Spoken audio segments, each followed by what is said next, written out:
Dr. Eleanor Rodriguez slowly opened her eyes, feeling like someone had stuffed cotton in her head. The ceiling above her was pure white, so bright it hurt to look at. She blinked several times, trying to remember where she was. The last thing she could recall was walking to her car. After leaving the Marine Research Lab late at night, she had been excited about her latest discovery, some strange patterns in how certain sea creatures were behaving. Now she was lying on a narrow bed in what looked like a hospital room, but something felt wrong. The walls were too clean, too perfect.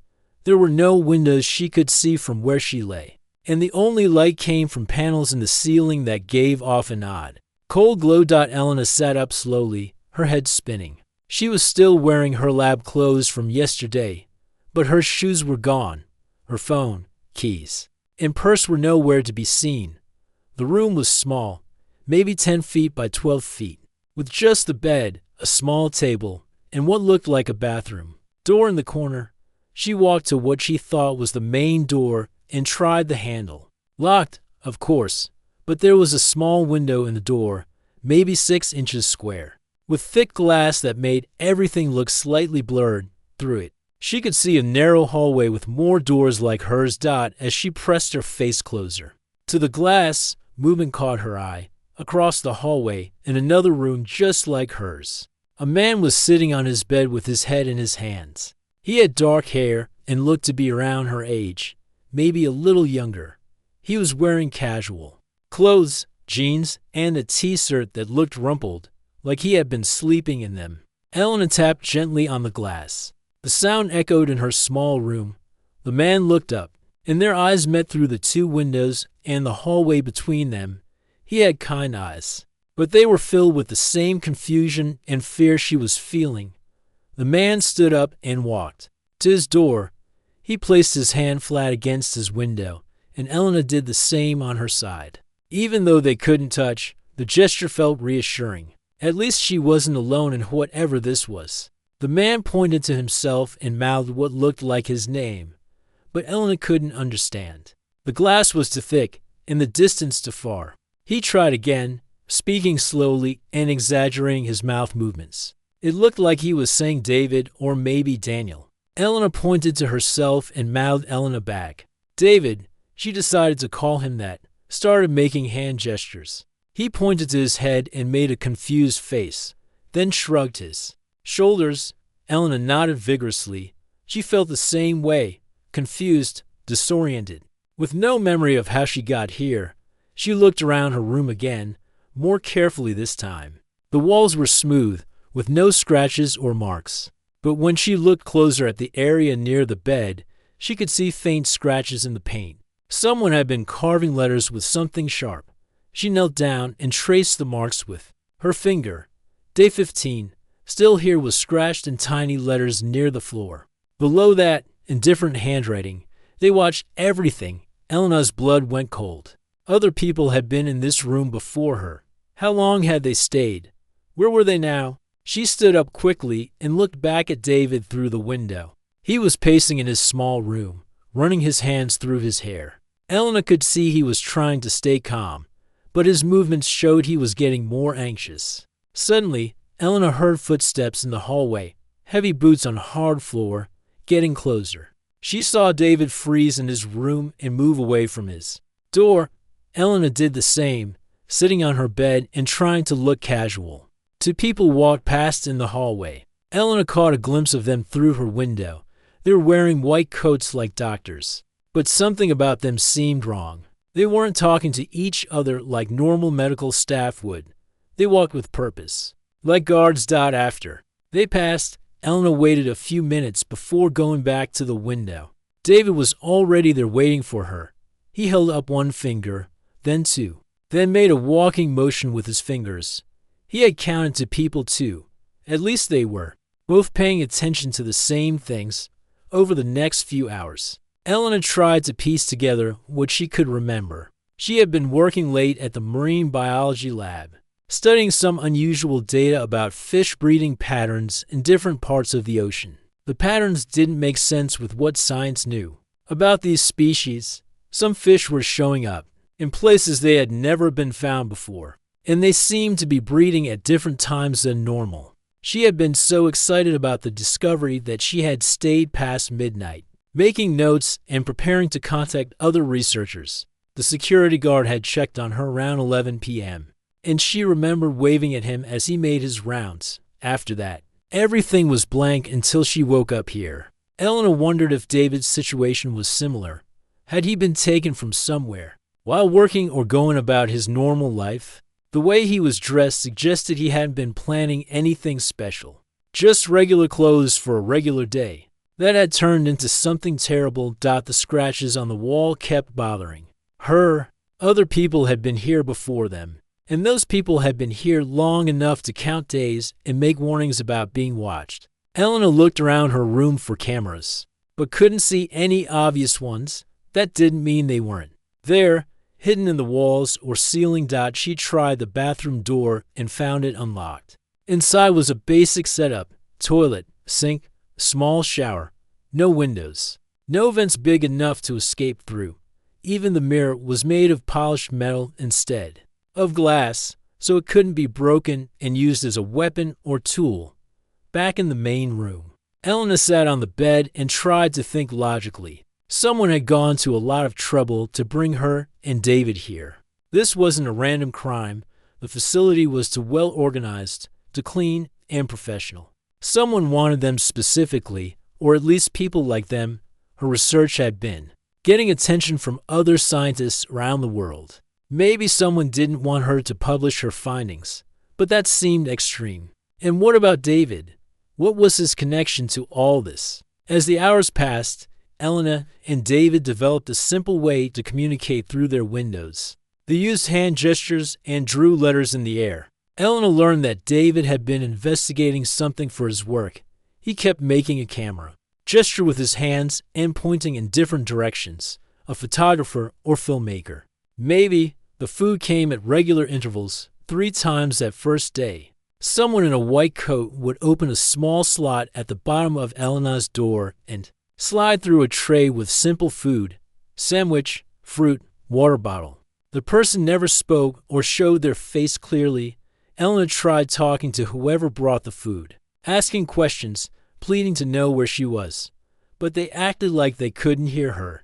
Either they were trained to ignore the prisoners, or they had been told not to engage. As night fell, or what Elena assumed was night, since there were no windows to the outside, the lights in her room dimmed slightly. She lay on the bed, staring at the ceiling, trying not to panic. Across the hall, she could see David doing the same thing. She thought about her life outside this room, her research, her small apartment near the ocean, her cat who was probably wondering where she was. Her colleagues would notice she was missing when she didn't come to work. Someone would look for her.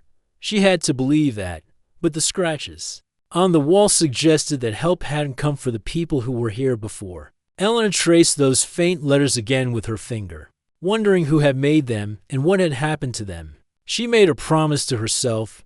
She would not give up hope, and she would find a way out of here. Looking across at David one more time before trying to sleep, Elena saw he was still awake, sitting by his window. When he saw her looking, he placed his hand on the glass again. She did the same. Tomorrow, they would start working together to figure out why they were here and how to escape. Whatever these people wanted from them, Elena was determined not to make it easy. On the 3rd day, everything changed. Elena had just finished her morning routine of checking the scratches on the wall and waving to David across the hallway when she heard multiple sets of footsteps approaching. This wasn't the usual single person bringing food. This sounded like a group. Elena quickly moved away from the door and sat on her bed, trying to appear calm. Through her small window, she could see David doing the same thing. They had learned to read each other's body language over the past few days, and right now, David looked as tense as she felt.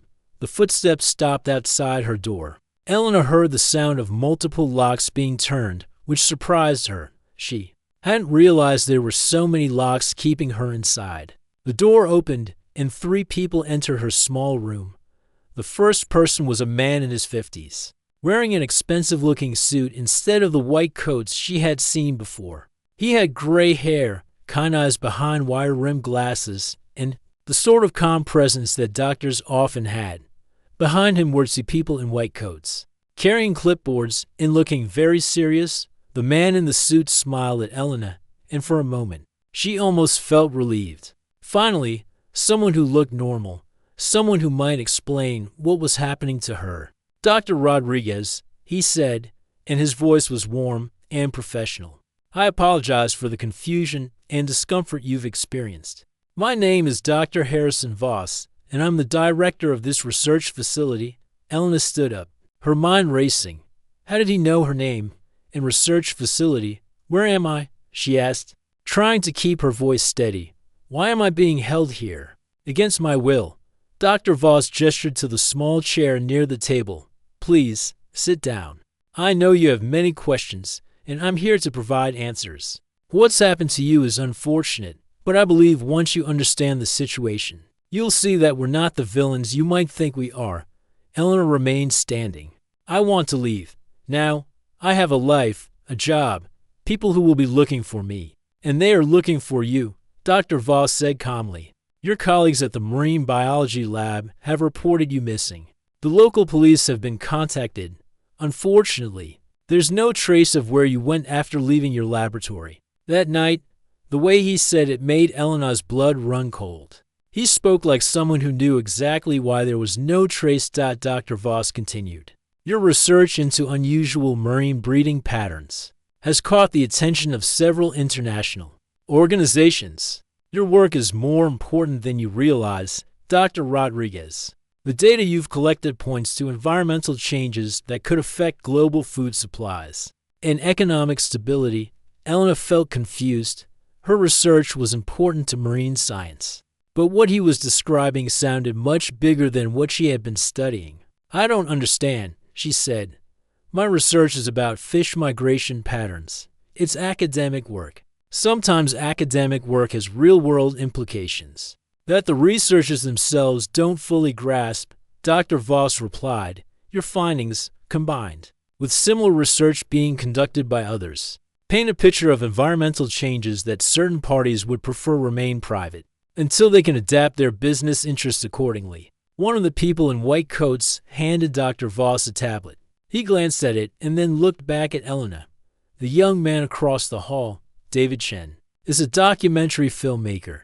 He was investigating shipping routes and transportation networks that he suspected were being used for illegal wildlife trafficking. What Mr. Chen didn't realize is that these same networks are used for legitimate research, transportation, including the movement of marine specimens for scientific study. Elena's mind was spinning.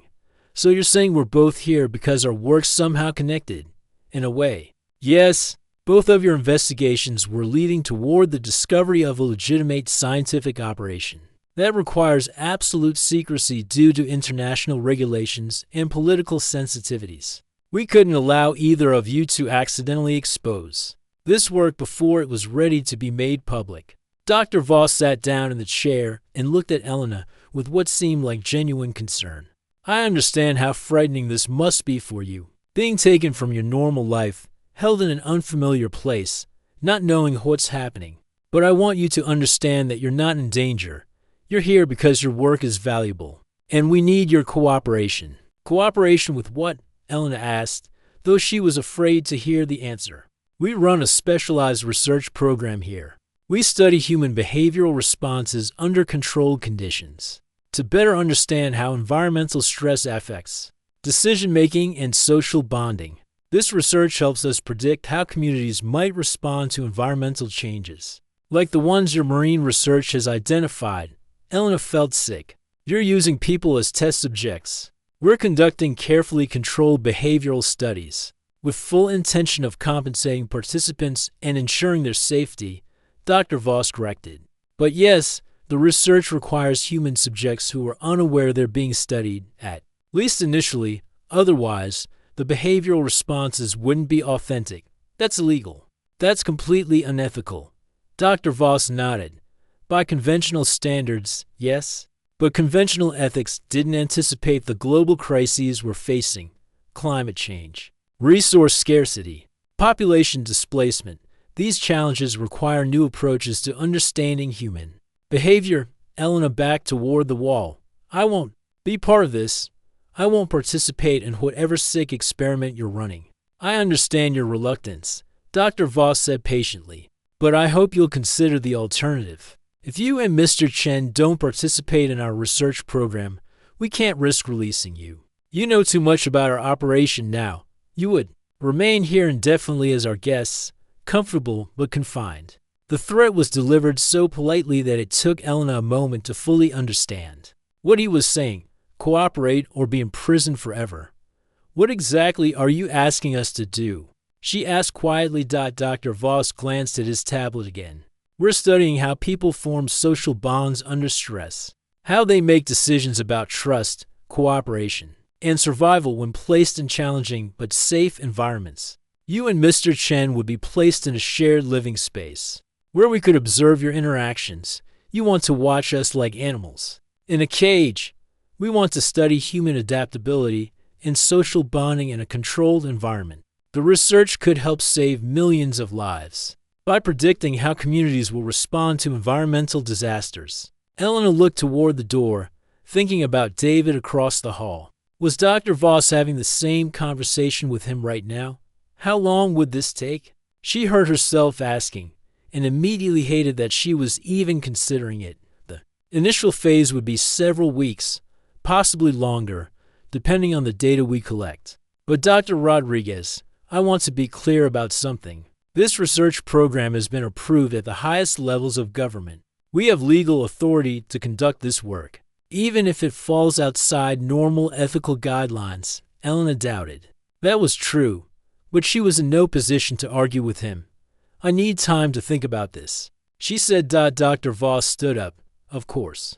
But I should mention that Mr. Chen has already expressed interest in cooperating. He seems to understand the importance of the work we're doing here. Elena felt a flash of betrayal, then realized Dr. Voss might be lying to pressure her into agreeing. I want to talk to him, she said, if we're supposed to participate in this study together. I want to speak with him first. That can be arranged. Dr. Voss agreed. In fact, that conversation would be part of the initial research phase. We're very interested in how you to communicate and make decisions together. After Dr. Voss and his assistants left, Elena sat on her bed feeling overwhelmed. The situation was even worse than she had imagined. These people weren't just random criminals. They claimed to be legitimate researchers with government backing. Whether that was true or not, they clearly had resources and connections that made them dangerous. She looked across the hallway at David, who was sitting in the same position she was, looking just as shaken. Had Dr. Voss told him that she had agreed to cooperate? Were they both being manipulated into thinking the other person had already given in? Elena made a decision.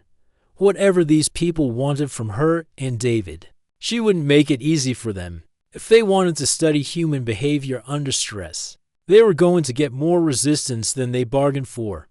But first, she needed to find a way to communicate with David without their captors listening, because if they were going to survive this, they would need to work together, and they would need to be very, very careful about who they trusted.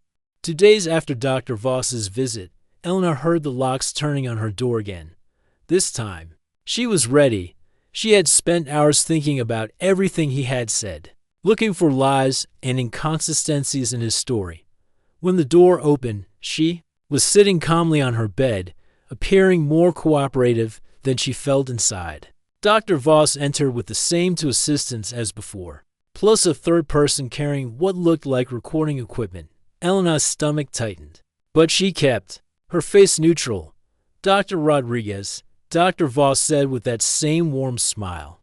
I hope you've had time to consider our conversation. Are you ready to meet with Mr. Chen and discuss the research program? Elena nodded slowly. I want to understand exactly what you're asking us to do. Excellent. We'll be moving you to a shared observation area where you can speak freely with Mr. Chen. Think of it as a consultation room where you can get to know each other and decide how you like to proceed. Elena stood up. Will you be watching us? There will be monitoring for safety purposes, yes? but you'll have privacy for your conversation. We're interested in natural behavior, not performances." Elena doubted that was entirely true, but she needed to talk to David.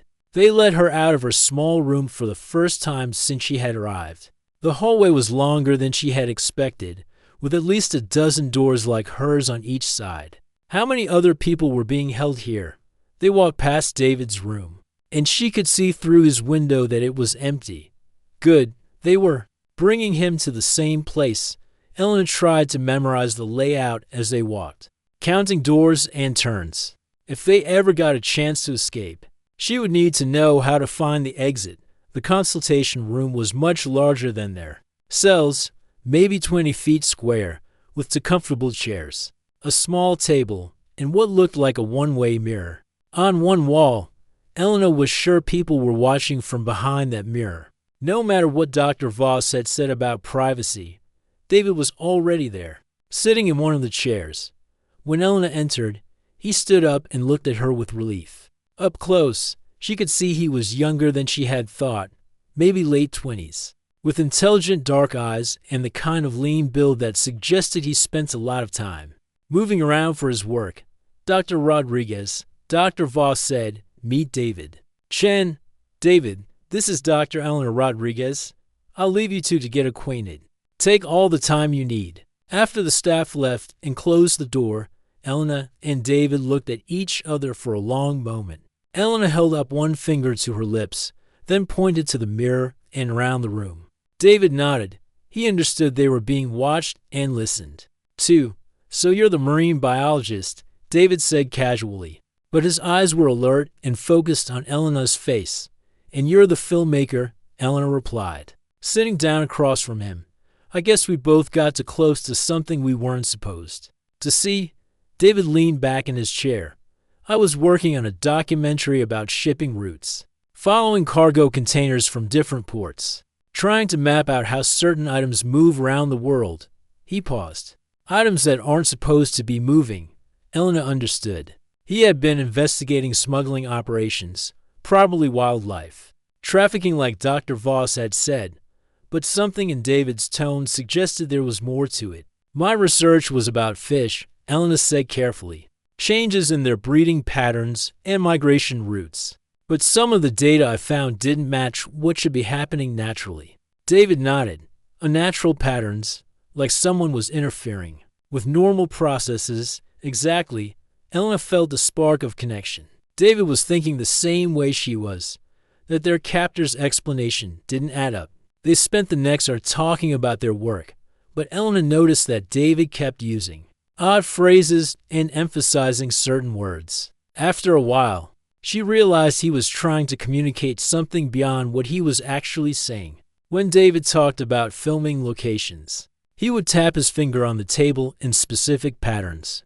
When Elena mentioned water temperatures, she started doing the same thing, slowly. They developed a rhythm, normal conversation mixed with coded tapping that spelled out letters.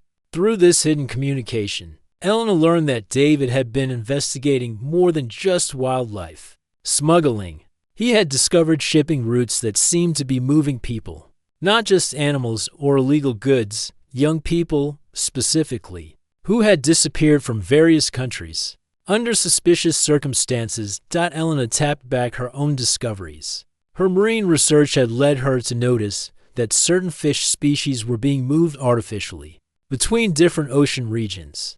But more disturbing, she had found evidence that some of the research stations she had been contacting weren't legitimate scientific facilities at all. As they continued their surface conversation about their work, Elena and David used their finger-tapping code to share more serious information. David had copies of shipping manifests hidden in his equipment before he was captured. Elena had backup files of her research data stored in a secure online account that her captors probably didn't know about.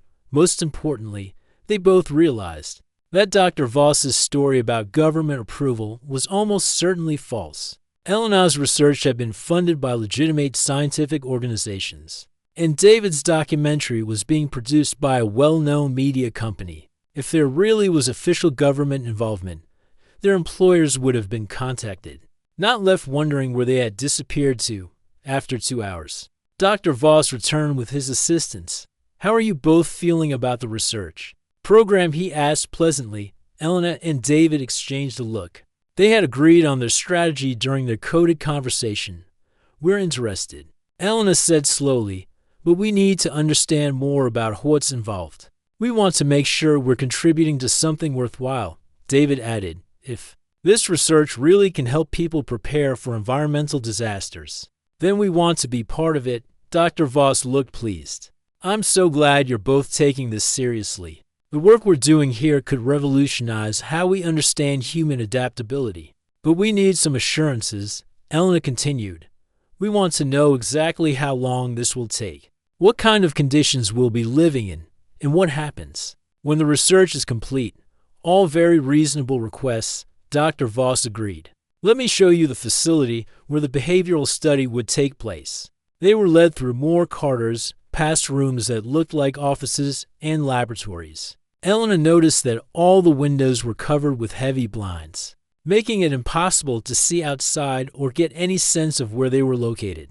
The behavioral study facility turned out to be a large room set up like a comfortable apartment, with a sitting area, a small kitchen, separate sleeping areas, and even some books and games. It looked pleasant enough, but Elena noticed the cameras mounted in every corner and the fact that there were no windows to the outside world. "You would have everything you need," Dr. Voss explained. "Comfortable living conditions, nutritious meals, entertainment options. The only requirement is that you interact naturally with each other so we can observe how people form social bonds under controlled conditions." Elena looked around the space, noting every detail. The sleeping areas were separate but not private. The cameras would record everything. The kitchen had no knives or anything that could be used as a weapon. Even the books on the shelves looked carefully chosen. Nothing that might contain information about the outside world. "How long will we be observed like this?" David asked. "The initial study period would be for 2 to 6 weeks, Dr. Voss replied.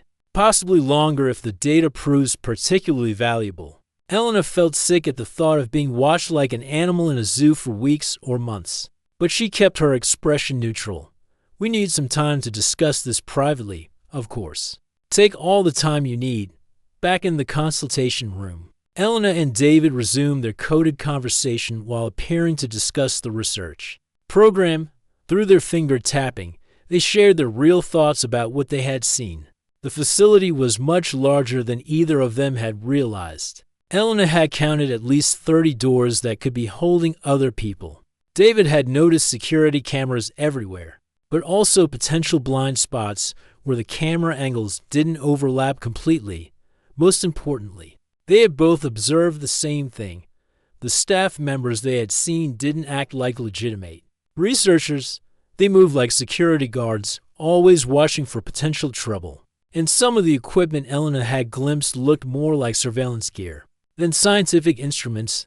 "I think we should agree to participate," Elena said. Aloud, knowing their captors were listening, David nodded. "If it really helps people, then it's worth doing." But through their coded tapping, they were planning something very different. They would agree to the research program to gain more freedom and access to the facility.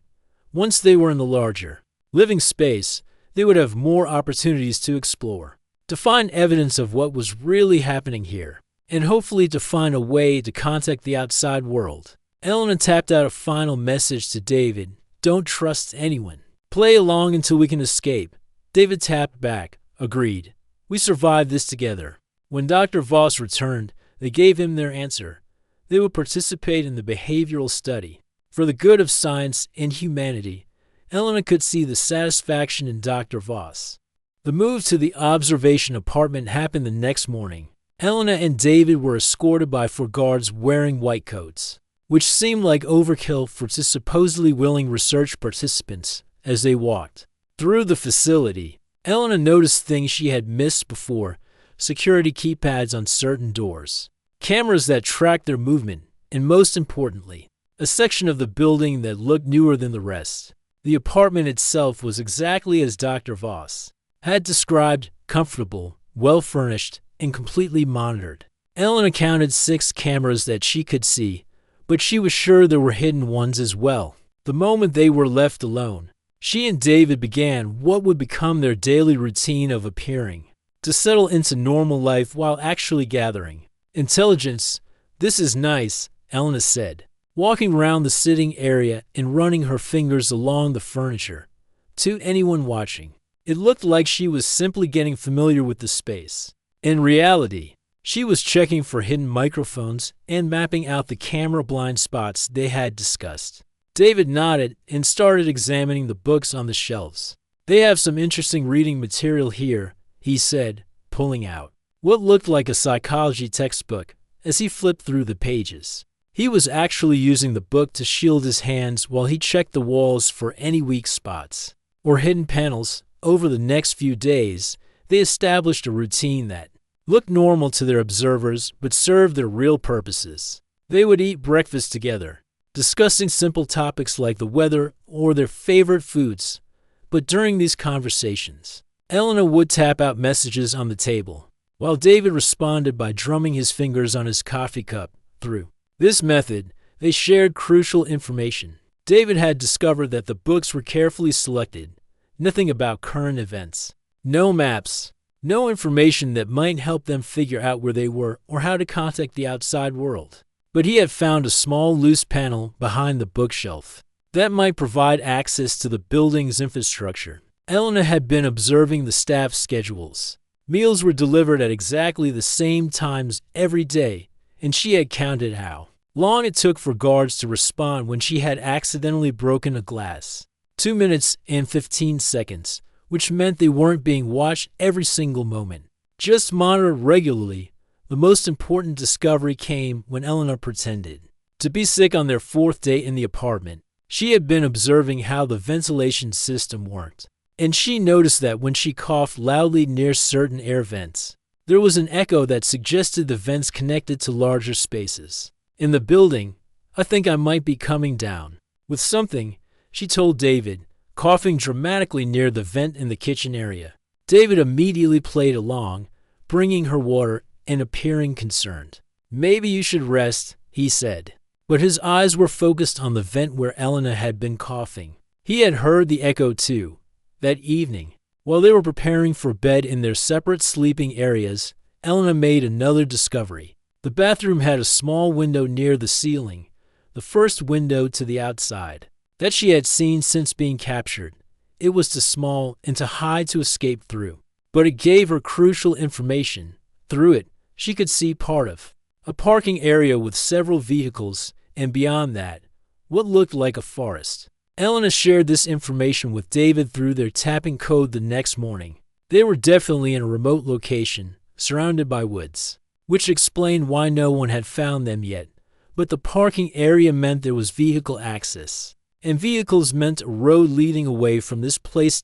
As their second weekend, the apartment began, Elena and David noticed changes in their captor's behavior. Dr. Voss visited more frequently, asking questions about how they were adjusting to the research environment. But his questions seemed more focused on their personal relationship than on any scientific data. "I'm curious about how you two are learning to work together," Dr. Voss said during one of his visits. "Have you found that stress brings people closer together, or does it create tension?" Elena and David had prepared for questions like this. They had agreed to present themselves as cautiously friendly but not overly close, since that seemed more believable than sudden best friendship. "We're still getting to know each other," Elena replied. "It's strange being in this situation with someone you've just met, but David seems trustworthy," she added, glancing at him with what she hoped looked like growing appreciation. "He's been very considerate about sharing the space." David nodded. "Elena is easy to live with. She's organized and thoughtful. I think we're both handling this better because we're not alone." Dr. Voss looked pleased with their answers, making notes on his tablet. Elena noticed that he seemed particularly interested in any signs of emotional connection between them, which made her uncomfortable. What exactly were they being studied for? The answer became clearer during their 3rd week when Dr. Voss brought visitors. Elena and David were told that some colleagues would be observing their progress as part of the Research documentation. 3 people in expensive suits joined Dr. Voss in what Elena assumed was the observation room. Behind the one-way mirror, just continue with your normal routine. Dr. Voss announced through the apartment's intercom system. Our visitors are very interested in the social bonding research we're conducting. Elena felt sick. They were being displayed like animals in a zoo, performing their daily lives for an audience. But she forced herself to stay calm and continue with their plan. That afternoon, while appearing to read together on the couch, Elena and David had their most important coded conversation yet. Elena had been thinking about the visitors, and something clicked into place. The way Dr. Voss had presented them, the focus on their relationship. The expensive-looking visitors. This wasn't scientific research at all. Through their finger tapping, Elena shared her theory with David. She thought they were being studied as a proof of concept, demonstrating that people could be controlled and manipulated under the right conditions. The visitors weren't scientists. They were potential clients or investors interested in this kind of psychological control. Technology. David's response confirmed her fears. He tapped back that he had noticed recording equipment that looked more like security surveillance than research documentation. Plus, some of the questions Dr. Voss asked seemed designed to test their compliance rather than study their natural behavior. Elena realized they needed to escape soon, before Dr. Voss decided his demonstration was complete. But they also needed evidence of what was really happening here, both to protect themselves and to help any other victims. Their opportunity came sooner than expected. During their 4th week, Elena woke up in the middle of the night to the sound of an alarm going off somewhere in the building. Emergency lighting came on in their apartment, casting everything in a red glow, and they could hear people running in the corridors outside. David was already awake, sitting up in his bed and listening carefully. Through their window, Elena could see vehicle lights moving in the parking area. Something had gone wrong somewhere in the facility. Elena quickly moved to David's sleeping area, and they whispered their first real conversation without worrying about being overheard. The noise and confusion would mask their voices. "This might be our chance," Elena whispered. "If there's an emergency, security will be focused on that instead of watching us." David nodded. "I've been working on that loose panel behind the bookshelf.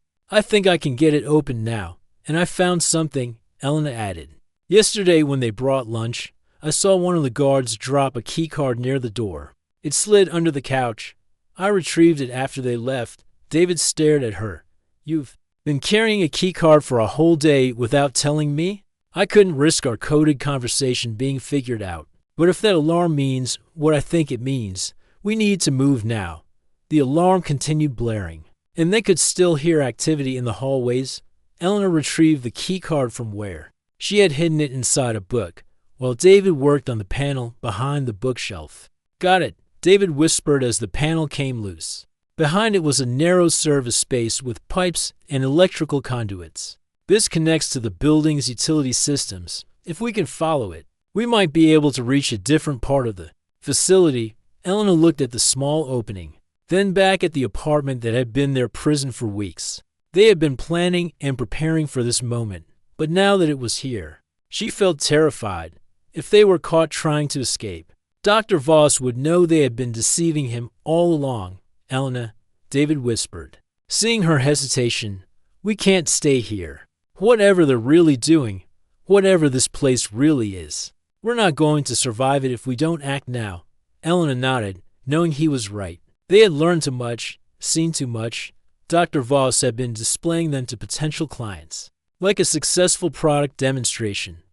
Once he was done with them, they would disappear just like the people who had scratched messages on the walls of their original cells. "Let's go," Elena whispered back. Together, David squeezed through the opening first, then helped Elena climb into the service space behind the wall. As they crawled through the narrow passage, following pipes and cables deeper into the building, crawling through the service tunnels behind the walls was harder than Elena had expected. The space was cramped, filled with pipes that were either burning hot or freezing cold, and the air smelled like dust and chemicals. But the alarm was still blaring throughout the building, which meant their escape hadn't been discovered yet. David led the way, following electrical cables that he hoped would lead to a main utility room. Elena stayed close behind him, the stolen keycard clutched in her hand. Every few feet, David would stop and listen, making sure they weren't heading toward occupied areas of the building. After what felt like hours but was probably only 20 minutes, they reached a larger space where several service tunnels met. David pointed to a metal grate above their heads with light coming through it. Elena could hear voices on the other side, but they sounded distant. David carefully pushed the grate aside and peered out. He motioned for Elena to come closer and whispered directly into her ear, "Storage room. I can see boxes and equipment, but no people." They climbed out into what appeared to be a supply room, filled with medical equipment, office supplies, and boxes labeled with codes Elena didn't recognize. But what caught her attention immediately was a computer terminal on a desk in the corner. It was logged in and displaying what looked like surveillance footage from different parts of the building. "David, look at this," Elena whispered, pointing to the screen. The monitor showed multiple camera feeds, including their apartment, which was now empty and obviously searched. Guards were checking every corner, looking for any sign of how they had escaped. Other camera feeds showed different rooms throughout the facility, and Elena's heart sank as she saw what appeared to be dozens of other people in cells similar to the ones where she and David had started. "There's so many of them," David whispered. Staring at the screen, Elena started clicking through different camera feeds, using her basic computer skills to navigate the system. What she found made her feel sick. Room after room of people who looked confused, frightened, or completely broken.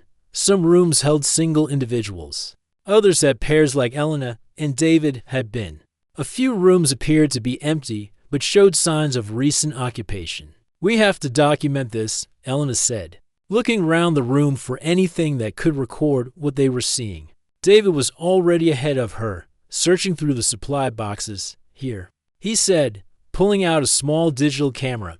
"It's not professional equipment, but it should work." Elena started photographing the computer screen, capturing images of the different camera feeds and any text or codes that appeared on the monitor.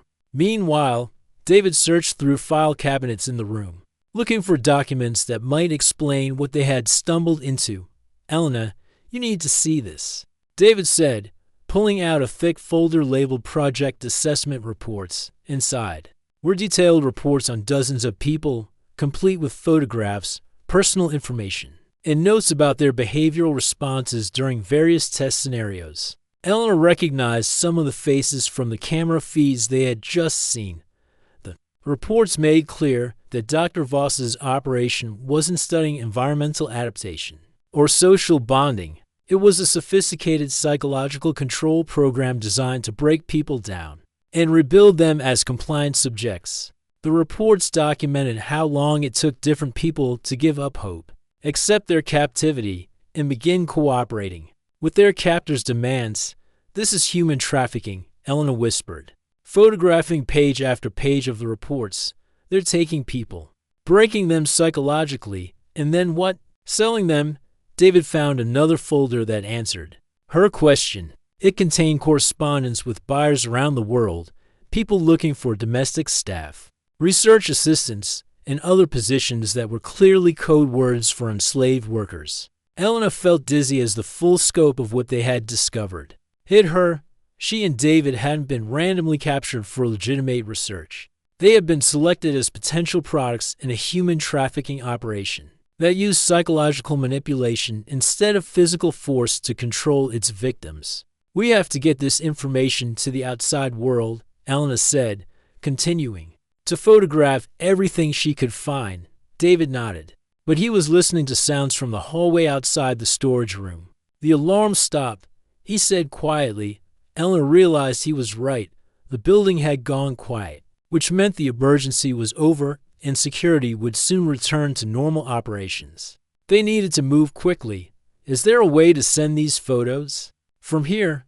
David asked, pointing to the computer terminal. Eleanor tried to access email or internet functions, but the computer was locked down to only display the surveillance system. However, she did find something useful, a facility map that showed their current location and multiple exit routes. There, she said, pointing to the screen.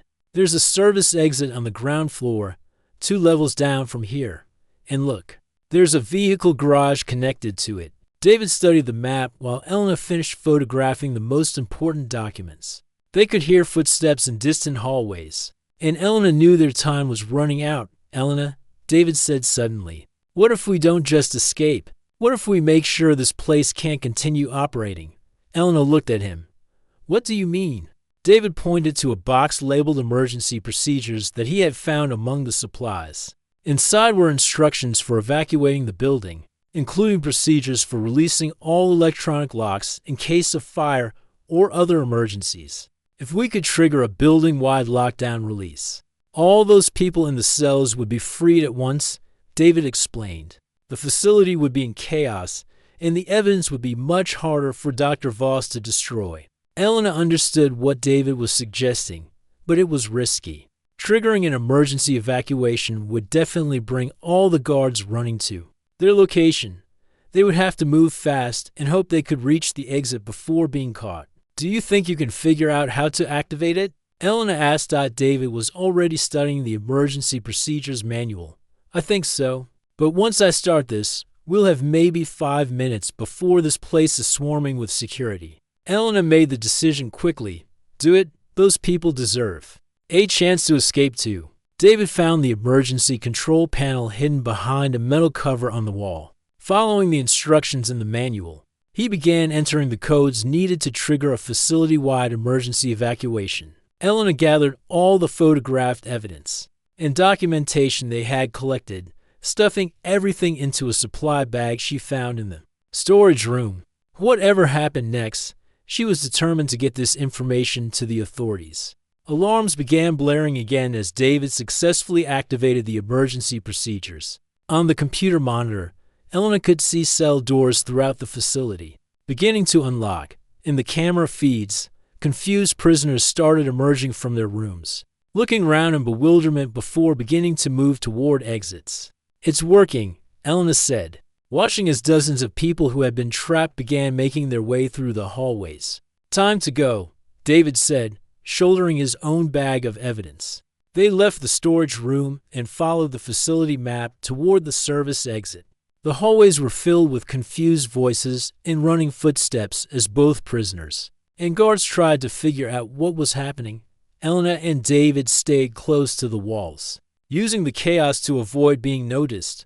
When they reached the ground floor, Elena could see that David's plan was working better than they had hoped. Guards were overwhelmed trying to deal with dozens of escaped prisoners, and no one was paying attention to 2 more people moving through the corridors. The service exit led to the vehicle garage Elena had seen from their apartment window. Several cars and trucks were parked inside, and Elena spotted keys hanging on a board near the entrance. Can you drive? David asked, grabbing keys to what looked like the most reliable vehicle. Better than you might think, Elena replied, remembering her years of fieldwork driving to remote research locations. As they climbed into the truck, Elena could see other escapees emerging from various building exits. Some looked confused and frightened, but others seemed to understand that this was their chance for freedom, and were helping slower or more disoriented prisoners. Elena started the truck and drove toward the garage exit, which opened automatically. As they approached, outside, she could see the forest she had glimpsed from their apartment window, and a dirt road leading away from the facility. Which way? David asked. Looking at both directions the road could take them, Elena chose the direction that seemed to lead downhill, reasoning that it would eventually connect to larger roads and civilization. As they drove away from the facility, Elena could see in the rearview mirror that fires had started in some parts of the building. Whether that was part of the emergency procedures or something else that had gone wrong, she didn't know. David, Elena said as they reached what looked like a main road, do you think Dr. Voss will try to find us? David was quiet for a moment. He might try, but we have evidence of what he was doing, and now there are dozens of witnesses who escaped from that place. He's going to be too busy trying to cover his tracks to chase after us. Elena hoped David was right, but she knew they wouldn't be truly safe until they had shared their evidence with law enforcement. And